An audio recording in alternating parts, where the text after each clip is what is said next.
Good morning. Previous lecture में हम लोगों ने क्या देखा?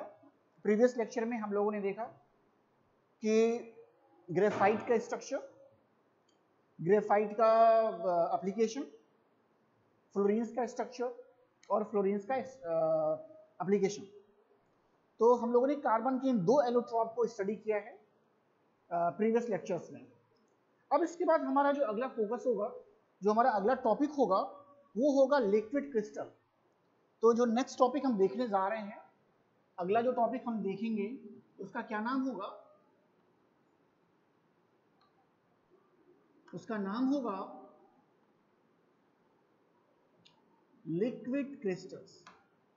ये टॉपिक ऐसा।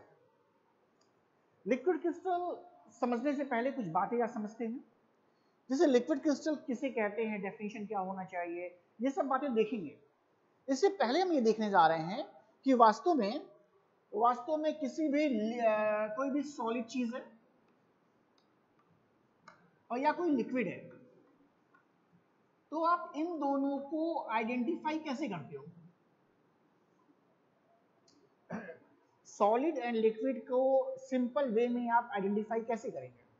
तो उसके लिए आप क्या कहते हो भाई कोई भी सॉलिड चीज होगा तो उसमें क्या होगा, उसमें एटम जो होंगे वो परफेक्टली अरेंज्ड होंगे। यानी कहने का मतलब है कि यहां पर क्या पाया जाएगा, इसमें जो एटम्स हैं, एटम्स आर परफेक्टली अरेंज्ड। ये हर बात होनी चाहिए। आप कह सकते हो कि एटम्स में क्या पाया जाता है, ऑर्डर पाया जाता है। एटम्स में ऑर्डर यहां पर आपको देखने को मिलेगा। तो आप कहते हो भाई सॉलिड है। अच्छा, लिक्विड में क्या होगा?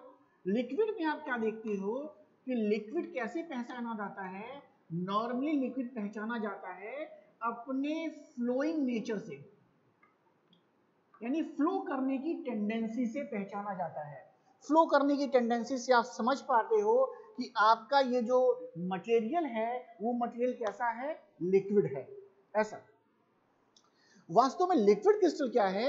लिक्विड क्रिस्टल में आप क्या देखोगे कि लिक्विड क्रिस्टल में सॉलिड की तरह जो एटम्स हैं वो परफेक्टली अरेंज्ड हैं, और साथ ही साथ लिक्विड की तरह इसमें फ्लोइंग नेचर भी प्रेजेंट है।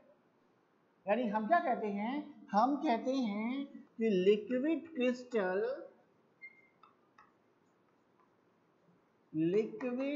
Crystals have intermediate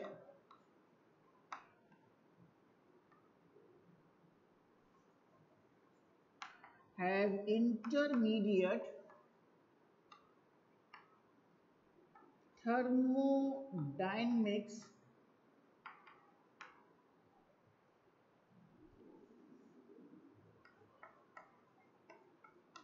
properties, intermediate thermodynamic properties between solid, crystalline solid and liquid phase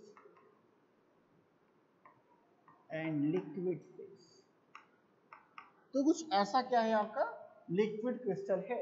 यानी लिक्विड क्रिस्टल्स में आपको क्या देखने को मिलेगा? लिक्विड क्रिस्टल्स में आपको देखने को मिलेगा कि ये जो है इसमें इंटरमीडिएट थर्मोडायनेमिक प्रॉपर्टीज है सॉलिड और लिक्विड फेज का। यानी इसमें क्या है, सॉलिड की तरह टेंडेंसी है कि जो एटम या मॉलिक्यूल हैं ये परफेक्टली अरेंज्ड हैं, और लिक्विड की तरह आपको क्या दिखाई देगा, इसमें फ्लोइंग नेचर दिखाई देगा। इन प्रॉपर्टीज होने के कारण, इन सभी प्रॉपर्टीज की होने के कारण हम क्या कहते हैं, हम ये कहते हैं कि जो लिक्विड क्रिस्टल है इसके दूसरे नाम से जानते हैं। ये प्रॉपर्टीज होने के नाते हम कहते हैं लिक्विड क्रिस्टल को एक और नाम से जानते हैं, और वो नाम है मीसोमॉर्फिक स्टेट। मीसोमॉर्फिक स्टेट ऐसा। तो चाहे आप मीसोमॉर्फिक स्टेट के नाम से जाने चाहे लिक्विड क्रिस्टल्स के नाम से जाने, दोनों बातें एक जैसी हैं। मीसोमॉर्फिक कहने का ही मतलब है कि in between the solid and liquid, ये कहने का सेंस होगा ऐसा।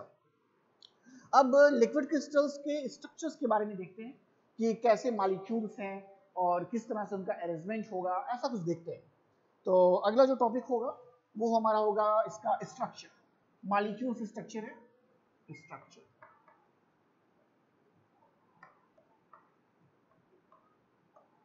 स्ट्रक्चर मॉलिक्यूल का स्ट्रक्चर देखने जा रहे हैं। तो नॉर्मली मॉलिक्यूल कैसे दिखाई दे रहे हैं? तो जो नॉर्मली मॉलिक्यूल हैं ये कैसे हैं भाई? रॉड शेप्ड हैं, रॉड शेप्ड ऐसा। लंबाई लगभग 20 एंगस्ट्रॉम से 20 से 25 एंगस्ट्रॉम वेरी कर रही है, और जो चौड़ाई है वो लगभग 5 एंगस्ट्रॉम के आसपास पाई जा रही है ऐसा। ये जो मॉलिक्यूल्स है ये मॉडरेट साइज है, ना काफी बड़े हैं ना काफी छोटे हैं, मॉडरेट साइज मॉलिक्यूल्स है। ये खास बात आपको देखने को मिलेगा, मॉडरेट साइज मॉलिक्यूल्स है, रॉड शेप्ड मॉलिक्यूल्स है। और हर एक मॉलिक्यूल को अगर देखा जाए तो हर एक मॉलिक्यूल को अगर हम देखना चाहें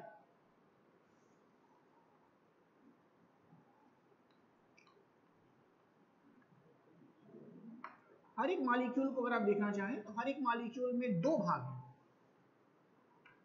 ऐसा। एक भाग जो है वो कहलाता है मीसोजेन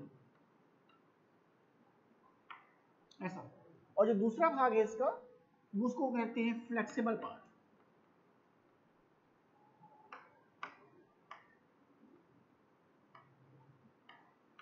फ्लेक्सिबल पार्ट।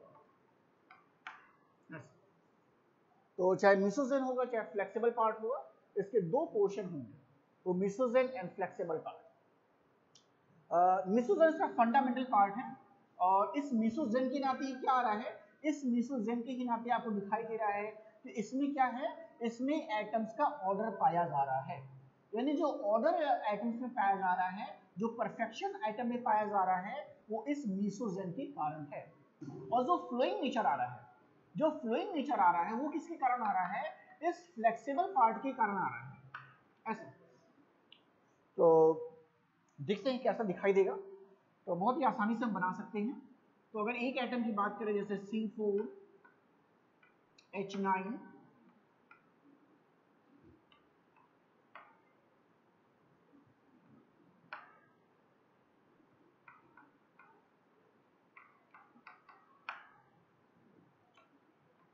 कुछ ऐसे करके बनाते हैं।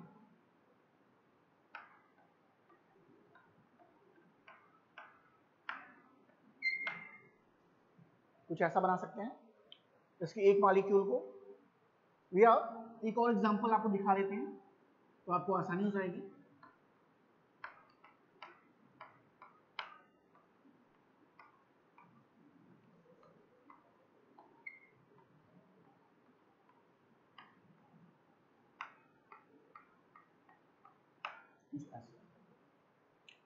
तो ये दो एग्जांपल्स मैंने बनाए हुए हैं। ये दोनों जो हैं लिक्विड क्रिस्टल के मॉलिक्यूल हैं, ये दोनों लिक्विड क्रिस्टल्स के मॉलिक्यूल हैं। और आप देखेंगे कि ये जो पोर्शन है, ये पोर्शन यहां से यहां तक है ये, और इस मॉलिक्यूल में अगर देखा जाए तो ये पोर्शन,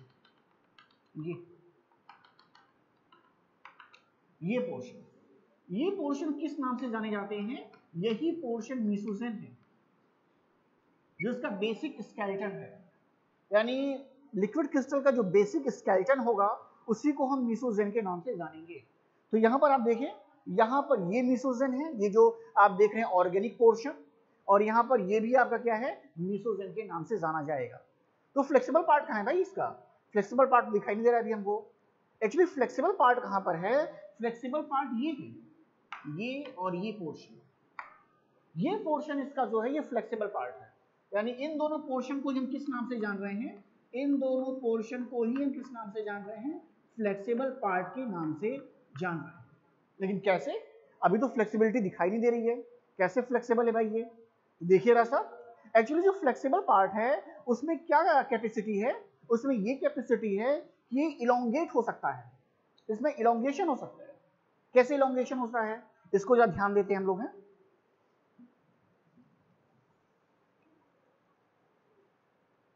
उसी मॉलिक्यूल को मैं दोबारा बना रहा हूं, देखें इस साइड से बना रहा हूं, जिससे इलोंगेशन आपको उस साइड में दिखा सके।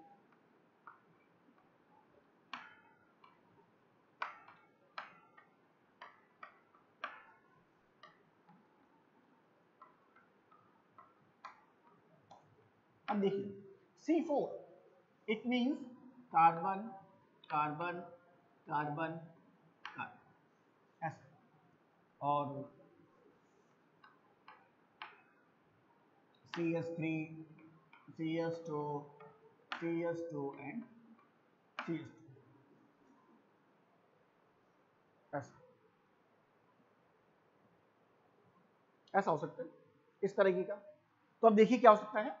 अब ये देखिए ये मॉलिक्यूल ऐसा है, अब यही फ्लेक्सिबल पार्ट है। फ्लेक्सिबल पार्ट का मतलब है ये क्या कर सकता है, ये मूव करता है ऐसे ऐसे, और इस फ्लेक्सिबिलिटी के कारण ही आपको क्या दिखाई दे रहा है, इस फ्लेक्सिबिलिटी के कारण ही आपको दिखाई दे रहा है कि इसमें मूविंग नेचर आ रहा है, यानी इसमें क्या हो रहा है, फ्लोइंग नेचर आ रहा है।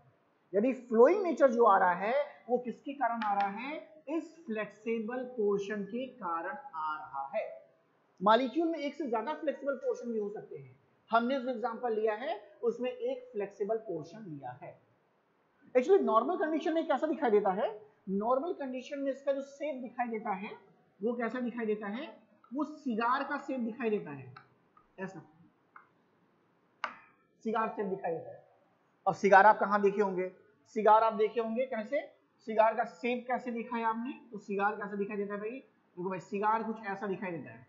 पुरानी मूवीज में क्या होते थे, जो खलनायक होते थे वो अपने धौंस जमाने के लिए क्या करते थे, उनके मुंह में एक पाइप रहता था जिससे धुआं निकलता था, वो सिगार हुआ करता था। तो कुछ इस तरीके का शेप होता है सिगार का। तो ये जो स्ट्रक्चर है, ये स्ट्रक्चर भी रिजेंबल किससे करता है, इस स्ट्रक्चर का भी रिजेंबलेंस किससे है, सिगार लाइक स्ट्रक्चर से है। कैसे है, तो ये पोर्शन देखिए मीसोजेन को बताता है, ये पोर्शन जो आप यहां पर देख रहे हैं, ये पोर्शन देखिए, ये पोर्शन ऐसा, और ये पोर्शन इसका जो है, ये पोर्शन किसको बता रहा है, ये पोर्शन बता रहा है इस फ्लेक्सिबल पोर्शन को, ऐसा। तो नॉर्मल कंडीशंस में आपको कैसा दिखाई देता है कि जो लिक्विड क्रिस्टल का मॉलिक्यूल होता है उसका शेप कैसा होता है, कुछ तरीके से सिगार लाइक का होता है। अब एक्चुअली बार बार इतने लंबे स्ट्रक्चर को बनाना पॉसिबल नहीं है, तो हम क्या करते हैं, इतने बड़े स्ट्रक्चर की जगह पर हम क्या करते हैं, अब इसका शेप कैसे बना लेते हैं, देखिए शेप ऐसे कर लेते हैं, देखिए इस तरीके से शेप को कन्वर्ट कर लेते हैं। कन्वर्ट करने का बस एक ही मकसद है कि बार बार इतना बड़ा स्ट्रक्चर बनाने से हमें क्या मिल जाए, थोड़ी सी राहत मिल जाए, ऐसा। कौन बार बार इतना बड़ा स्ट्रक्चर बना पाएगा भाई, हर एक बार। तो कुछ ऐसा स्ट्रक्चर बना लेते हैं इस तरीके से, तो ये कुछ कैसा हो जाता है, ऐसा कुछ समथिंग ओवल लाइक स्ट्रक्चर हो जाता है, ऐसा। अभी मैंने बताया कि इसकी लंबाई लगभग कितनी होती है, 20 से 25 एंगस्ट्रॉम है। इसकी लंबाई कितनी है, लगभग 25 एंगस्ट्रॉम के आसपास होती है, ऐसा। ये मॉलिक्यूल कुछ छोटा है, तो अगर इस मॉलिक्यूल को ही बनाना हमें होगा, तो इस मॉलिक्यूल का भी शेप अगर हमें देना है, देखिए तो कैसे शेप दे सकते हैं,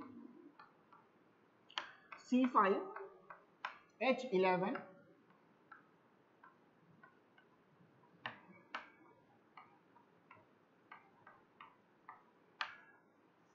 एंड Cn, कैसा।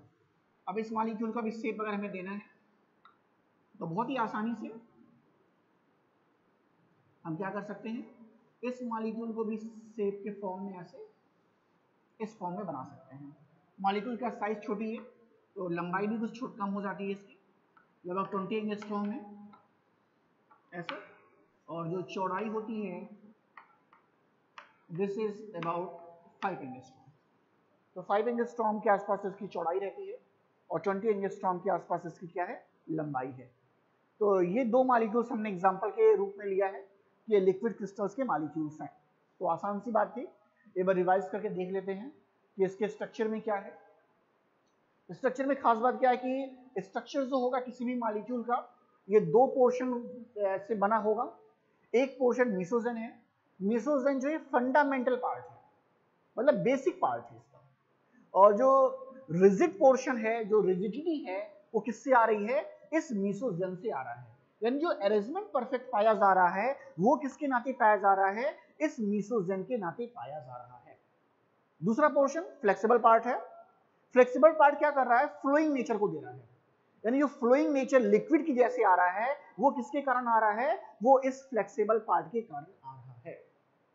दो एग्जांपल हमने लिया हुआ है, एक एग्जांपल यहां पर मैंने बनाया हुआ है और दूसरा यहां पर बनाया हुआ है। और इस एग्जांपल में बताया गया है कि कौन से पार्ट को आप मीसोजन कहेंगे और किस पोर्शन को आप फ्लेक्सिबल पार्ट कहेंगे।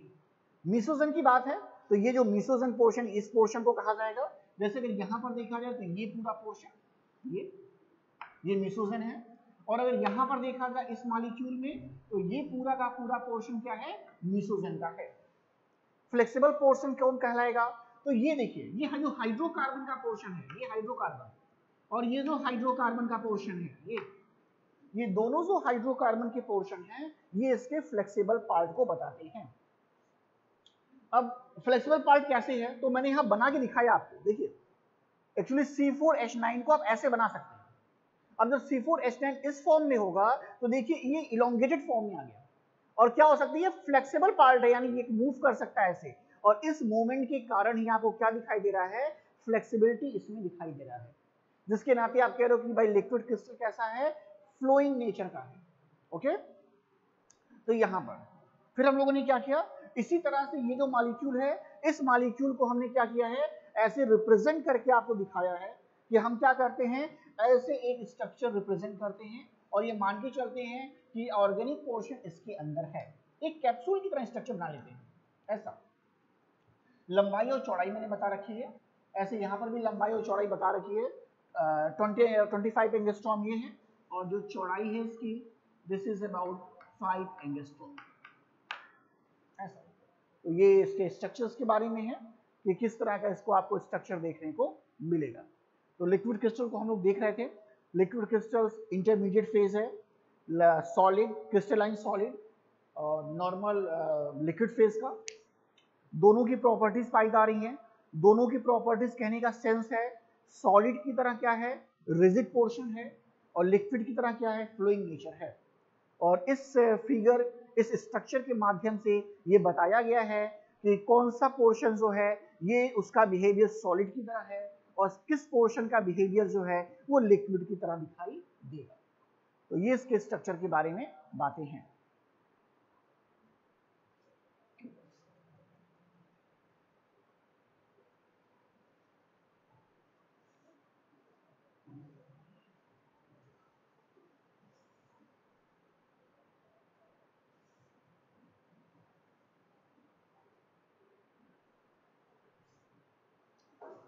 अगला टॉपिक जो है क्लासिफिकेशन।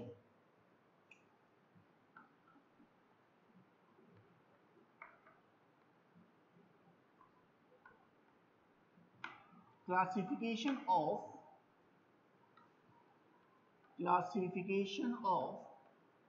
Liquid crystals.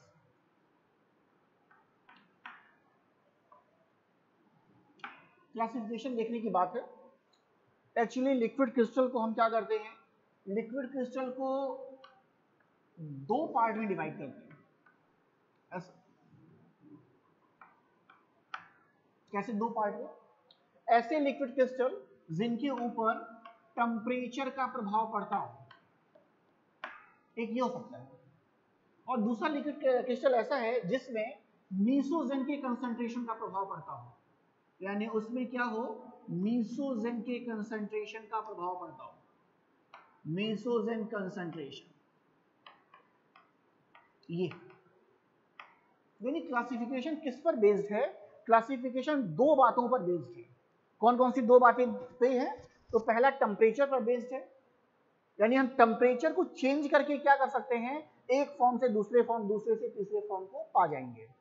और दूसरा क्लासिफिकेशन किस पर बेस्ड है? वो कंसंट्रेशन पर बेस्ड है मीसोजन के, और उसके हिसाब से हम क्या पाएंगे? एक फेज से दूसरा, दूसरे से तीसरे फेज को पाएंगे। तो क्या कहते हैं, देखिए जितने फेज टेम्परेचर बेस्ड होंगे उन सभी को कलेक्टिवली किस नाम से जानेंगे? उनको हम कहेंगे thermotropic, thermotropic liquid crystals, liquid crystals. यानी थर्मोट्रॉपिक लिक्विड क्रिस्टल एक ऐसी कैटेगरी है जिसमें आने वाले सभी फॉर्म जो होंगे वो टेम्परेचर से इन्फ्लुएंस्ड होंगे, यानी टेम्परेचर का उसके ऊपर प्रभाव पड़ेगा। अगर ऐसे फॉर्म हैं तो उनको हम किस कैटेगरी में रखेंगे? थर्मोट्रॉपिक लिक्विड क्रिस्टल्स में रखेंगे। दूसरा कैसा फॉर्म है? दूसरा कंसंट्रेशन पर डिपेंड है।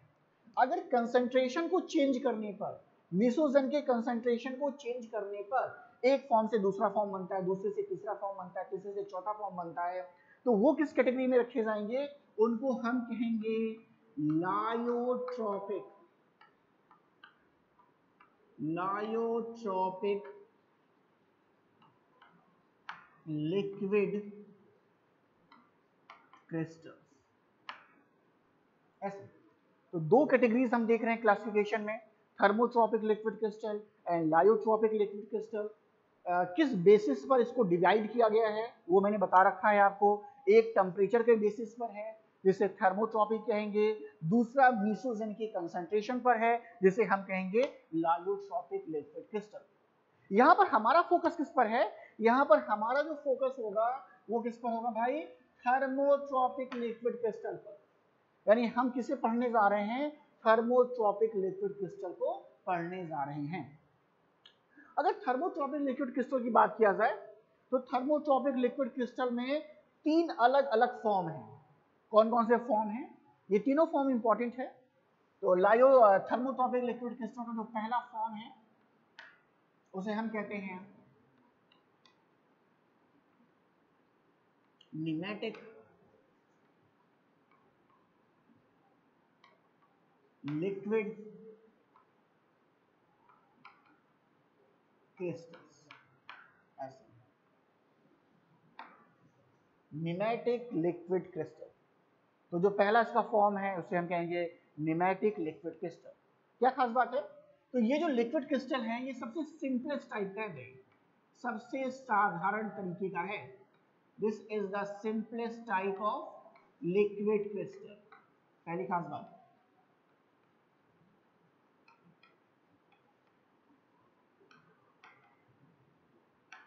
ऐसा कैसा दिखाई देगा? रॉड शेप्ड स्ट्रक्चर है। स्ट्रक्चर कैसा दिखाई देता है? रॉड शेप्ड स्ट्रक्चर है, रॉड शेप्ड स्ट्रक्चर ऐसा, जिसकी लेंथ 20 से 25 एंगस्ट्रॉम वेरी कर रही है और चौड़ाई या ब्रेथ इसकी 5 एंगस्ट्रॉम के आसपास है। ये तो इसका ये रेंज होगा ऐसा। अगर बात करें तो ओरिएंटेशन ऑर्डर बहुत ही कम पाया जाएगा इसमें। और कैसा आपको दिखाई देगा? तो अगर हम इसका एक छोटा सा पोर्शन बना के देखें, एक छोटा सा पोर्शन बना के देखें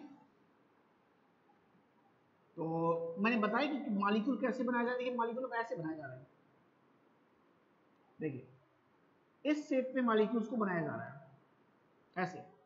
तो मॉलिक्यूल्स में क्या है, इस तरह से आपको दिखाई देंगे कि अरेंजमेंट इनका कैसे होगा। तो ये अरेंजमेंट ऐसे कुछ है।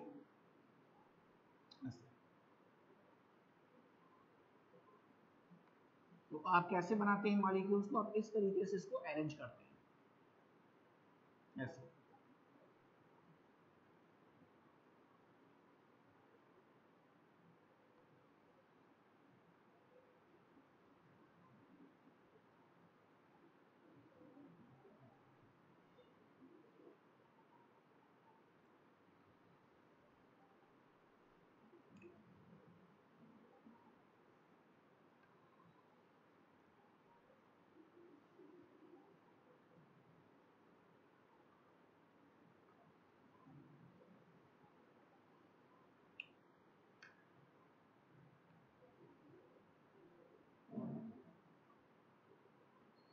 हाँ थोड़ा सा ऊपर नीचे करके बनाएंगे, ऐसा ना लगे कि एनसीसी के पीरियड में खड़े हैं सारे के सारे मॉलिक्यूल।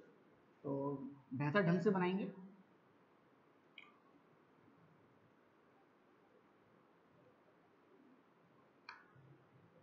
तो कुछ ऐसे मॉलिक्यूल्स को बना सकते हैं। मॉलिक्यूल्स हैं, ये मॉलिक्यूल्स हैं। जैसे अभी हमने इसके पिछले स्ट्रक्चर बनाया था कि इसके अंदर क्या पूरा स्ट्रक्चर है ऐसा, लेकिन बार बार स्ट्रक्चर को ड्रॉ करने से हमने क्या किया है, हमने एक ऐसा स्ट्रक्चर बना रखा है जिसको हम बार बार रिपीट करते हैं।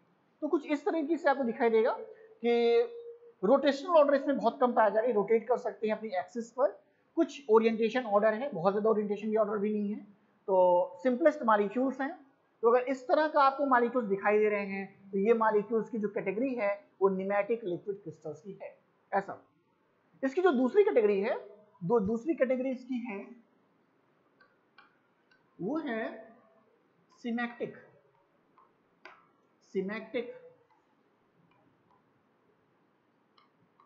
Liquid crystals. जो दूसरी कैटेगरी सिमेट्रिक लिक्विड क्रिस्टल की कैटेगरी है, सिमेट्रिक लिक्विड क्रिस्टल आपको कब कैसे पता चलेगा भाई सिमेट्रिक है और कैसे मिलेगा आपको। तो इसके लिए क्या करना पड़ेगा, जो न्यूमेटिक लिक्विड क्रिस्टल है इसके टेम्परेचर को कम करना पड़ेगा। आप टेम्परेचर को जब कम करेंगे तो होगा क्या कि ये जो मॉलिक्यूल आपको दिखाई दे रहे हैं अब ये लेयर के फॉर्म में अरेंज हो जाएंगे। कैसे लेयर के फॉर्म में, तो देखिए पहले मॉलिक्यूल एक ऐसे क्या था, एक आपके लेयर में था। अब क्या होगा, टेम्परेचर आपने कम किया है तो मॉलिक्यूल जो होंगे ऐसे एक के ऊपर एक ऐसे लेयर के फॉर्म में अरेंज हो जाएंगे। यानी सिमेट्रिक का क्या पहचान है, सिमेट्रिक का ये पहचान है कि यहां पर जो मॉलिक्यूल होते हैं they are in layered form ऐसा, यानी लेयर्ड के फॉर्म में दिखाई आपको देंगे। स्ट्रक्चर कैसा दिखाएगा, सोप लाइक दिखाई देगा। स्ट्रक्चर कैसा दिखाई देगा आपको,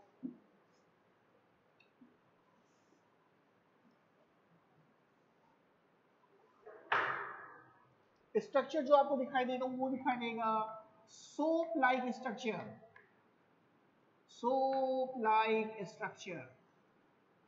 ऐसा, जो क्या कर सकते हैं and layers can slide layers क्या कर सकते हैं भाई, स्लाइड भी कर सकते हैं। ठीक है, तो ये आपको चीजें आपको यहाँ पर देखने को मिलेंगी। अगर हमें बनाना होगा तो कैसे बनाएंगे भाई, लेयर के फॉर्म में बनाएंगे और क्या। जैसे अगर बनाना हो, सपोज करिए बनाना चाहते हैं तो ऐसे एक लेयर बना लीजिए ऐसे। अगर हम दिखाना चाहते हैं स्ट्रक्चर को, एक लेयर और बना लीजिए ऐसे।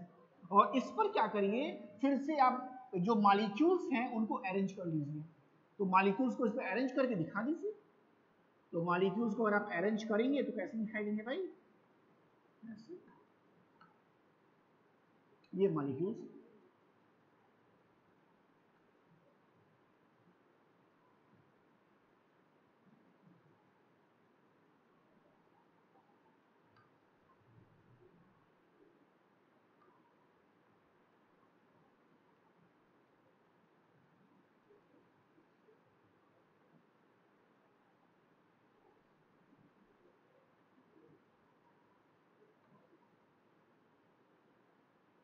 ये सारे मॉलिक्यूल्स ही बन रहे हैं। इनकी संख्या आपके ऊपर डिपेंड करती है आप कितना बनाते हैं।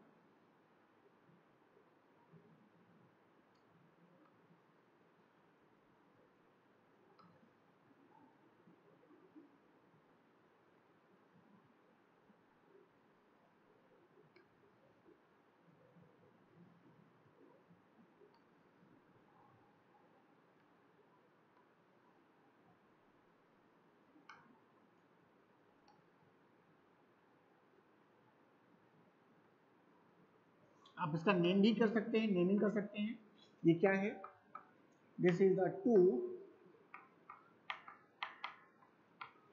डिफरेंट लेयर्स ऑफ, किसका ये फॉर्म है, तो सिमेट्रिक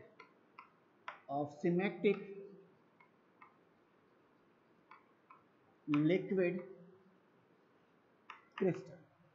तो आप इस तरह से इसको लिख सकते हैं। और ये क्या है भाई, ये लिक्विड क्रिस्टल के मॉलिक्यूल्स फिर से हैं। तो अलग अलग आप लेयर में बना सकते हैं। तो वो जो फॉर्म होगा उसको हम कहेंगे सिमेट्रिक। एक और है इसका जो लास्ट होगा, और उस फॉर्म को क्या किस नाम से जानेंगे, एक जो फॉर्म होगा उसको हम किस नाम से जानेंगे, तो आखिरी फॉर्म है, तीसरा फॉर्म है C form, that is a chiral. इसका नाम होगा काइरल न्यूमेटिक लिक्विड क्रिस्टल। देखिए नाम से क्लियर है काइरल का मतलब कैसा होता है भाई, काइरल नाम आपने पहले भी सुना होगा।